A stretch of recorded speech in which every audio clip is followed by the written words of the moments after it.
Police અને અસામાજિક તત્વોમાં ફરક હોવો જોઈએ, પરંતુ કેટલાક પોલીસ અધિકારીઓ દબંગ બનવાના નામે ગેરકાનૂની પ્રવૃત્તિઓ કરવા લાગે ત્યારે સમજવું કે હવે રાજ્યના નાગરિકો જોખમમાં છે. પંજાબમાં અને ગુજરાતમાં આપણે વિવાદિત એન્કાઉન્ટરનો કાળો ઇતિહાસ જોઈ ચૂક્યા છીએ, છતાં પણ આપણને એટલે કે નાગરિકોને નથી સમજાયું કે જો પોલીસ અધિકારીઓની લગામ કસીને ન રાખવામાં આવે તો નિર્દોષ નાગરિકો માટે પણ જોખમ તે પેદા કરી શકે છે. અને માટે જ દેશના બંધારણમાં આપણે અલગ અલગ પ્રક્રિયા માટે અલગ અલગ વિભાગ અને તંત્રને ઊભું કર્યા છે. પરંતુ જાણે સરકારે કાયદો અને વ્યવસ્થા પર પેદા થતા આ સવાલોને ડામવા માટે પોલીસ તંત્રને છૂટો દોર આપીને ગેરકાનૂની કાર્યવાહીને સમર્થન કરવાનું પસંદ કર્યું હોય એવી સ્થિતિ આ ગુજરાત રાજ્યની છે. વાત કરીએ સુરતના ડીસીપી રાજદીપસિંહ નકુમની, જેમને આરોપીઓને જાહેરમાં વરઘોડા, સરઘસ અને ફટકારવા જેવી ઘટનાઓને અંજામ આપ્યા છે, જેને સુપ્રીમ કોર્ટ સુદ્ધા ગેરકાનૂની માને છે અને ગુજરાત હાઈકોર્ટે સુઓ મોટોની કાર્યવાહી શરૂ કરી છે. અને એ કાર્યવાહીથી બચવા કથિત રીતે સુરતના ઉદ્યોગપતિ દિલીપ કુમાર ગરોડિયા વકીલને લાંચ આપવાના પ્રયાસ કરે છે. છતાં પણ રાજ્યની સરકારે કે પોલીસ વડાએ આ ઘટનામાં સામેલ અધિકારીઓ અને કર્મચારીઓ વિરુદ્ધ કોઈ પણ જાતના કડક પગલાં લીધા નથી.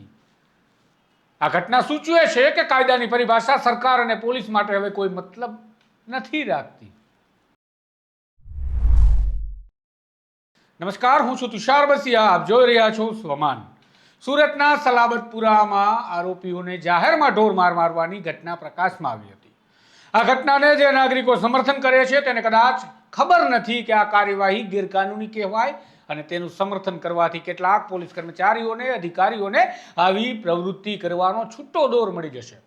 તમને લાગશે કે પોલીસ આરોપીને મારે નહીં તો શું ચાટે, પરંતુ દરેક કિસ્સામાં એવું નથી હોતું. જો તેવું હોય તો પોલીસ અધિકારી અને કર્મચારીઓ જેમના વિસ્તારમાં બેફામ ગેરકાનૂની પ્રવૃત્તિ ચાલે છે તેમને પણ જાહેરમાં લઈને ફટકારવામાં કેમ નથી આવતા? કેમ કોઈ કરોડો રૂપિયાના કૌભાંડના આરોપીને જાહેરમાં ફટકારવામાં નથી આવતા? કેમ ભ્રષ્ટ નેતાઓને પકડીને તેને જાહેરમાં ફટકારવામાં નથી આવતા?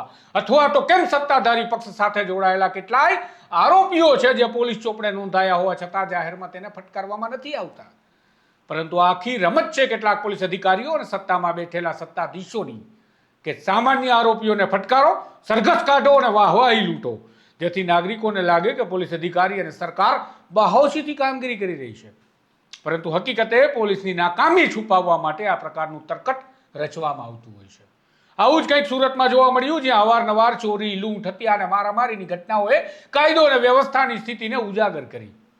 ત્યારે અચાનક ઉભરીને આવે છે કેટલાક પોલીસ અધિકારી જે અવનવી જાતની કાર્યવાહી કરીને સોશિયલ મીડિયાની રીલ્સ બનાવીને સોશિયલ મીડિયા પર ફરતી કરાવવા લાગ્યા. ડીસીપી રાજદીપસિંહ નકુમ તેમાં સૌથી મોખરે રહ્યા એવું કહી શકાય.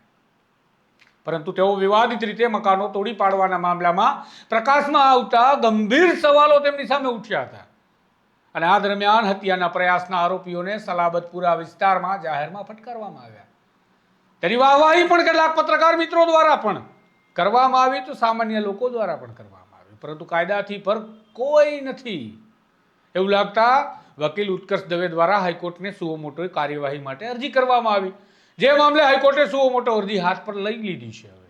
પરંતુ એ પહેલા કથિત રીતે વકીલ ઉત્કર્ષ દવેને ફોડવાનો પ્રયાસ ઉદ્યોગપતિ દિલીપ કુમાર ગરોડિયા, જેઓ રાજશ્રી સિલ્કના માલિક છે, તેમના દ્વારા કરવામાં આવ્યો અને તેનો કથિત ઓડિયો પણ સામે આવ્યો. સોમાનના હાથ લાગ્યો અને તેની પુષ્ટિ દિલીપ કુમાર ગરોડિયાએ નથી કરી, પણ ઉત્કર્ષ દવેએ સ્પષ્ટ રીતે કહ્યું છે કે આ પ્રયાસ તેમણે કર્યો છે. દિલીપ ગરોડિયા દ્વારા જ આ પ્રયાસ થયો હતો અને તે માટે તેમણે માફી પણ માંગી છે ઉત્કર્ષ દવેની. ત્યારે સવાલ એ થાય કે પોલીસ અધિકારીઓને બચાવવા માટે ઉદ્યોગપતિ શા માટે હવાતિયા મારતા હશે?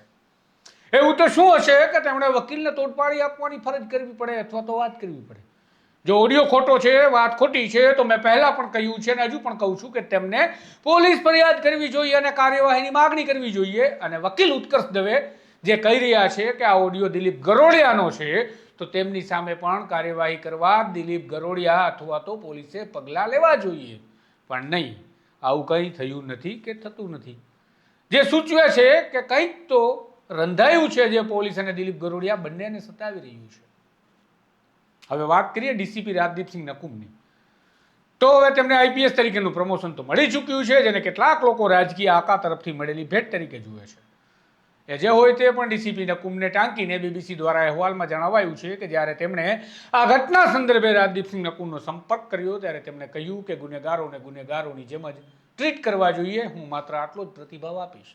અને જ્યારે બીબીસીએ પૂછ્યું કે ગુજરાત હાઈકોર્ટે સંજ્ઞાન લીધું છે આ ઘટનાનું, તેના વિશે શું કહેશો, ત્યારે નકુમ જણાવે છે કે આ બાબત જ્યારે આવશે ત્યારે જોવામાં આવશે. બોલો, આ કોન્ફિડન્સ કહેવો કે પછી બીજું કંઈ? ગુનેગારોને ગુનેગારોની જેમ જ ટ્રીટ કરવા જોઈએ તો કોર્ટ ગુનેગાર નક્કી કરશે કે પોલીસ જાતે કરી લેશે? કારણ કે પોલીસ આરોપીને પકડે, પુરાવા કોર્ટ સમક્ષ રાખે અને તેને સાબિત કરાવે ત્યારે જઈને કોર્ટ આરોપીને ગુનેગાર જાહેર કરતી હોય છે અને કોર્ટ પોતે ગુનેગારોને સજા આપવા માટે તો બેઠી છે.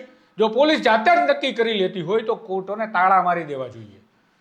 આ પહેલા ખેડાની ઘટનાની વાત કરીએ તો ત્યાં પણ પોલીસ અધિકારીઓ દ્વારા જાહેરમાં પોલીસ કર્મચારી અને અધિકારીઓએ ઉંઢેલ ગામમાં નવરાત્રિના કાર્યક્રમ પર પથ્થરમારાની ઘટના મામલે આરોપીઓને જાહેરમાં ફટકાર્યા હતા અને તે મામલે ગુજરાત હાઈકોર્ટે પીઆઈ, પીએસઆઈ અને 2 કોન્સ્ટેબલને 14 દિવસની સાદી કેદની સજા ફટકારી હતી. તો શું હાઈકોર્ટે આ ખોટી સજા ફટકારી હતી જાહેરમાં ફટકારતા હતા જે આરોપીને એ પોલીસ કર્મચારીઓ?